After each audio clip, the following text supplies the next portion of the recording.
بسم اللہ الرحمن الرحیم۔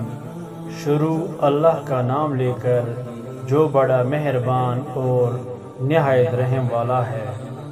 ویڈیو کو شروع کرنے سے پہلے ہماری اس یوٹیوب چینل کو سبسکرائب کر دے اور ساتھ میں بیل آئیکن دبائیے۔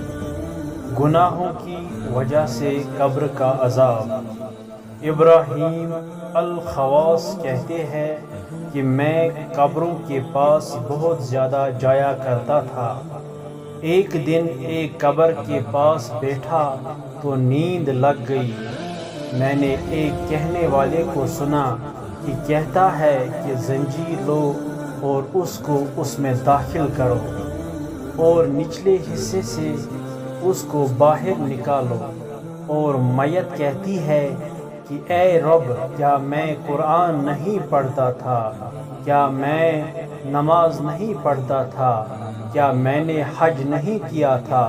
اس کے جواب میں ایک کہنے والا کہتا ہے کہ ہاں، لیکن جب تو خلوت و تنہائی میں ہوتا تو گناہ کرتے ہوئے میرا خیال و مراقب نہیں کرتا تھا۔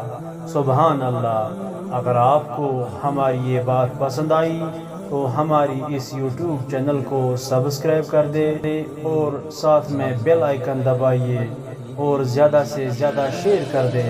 اللہ تعالی ہمیں اور آپ کو اس بات پر عمل کرنے کی توفیق عطا فرمائیے۔ آمین یا رب العالمین۔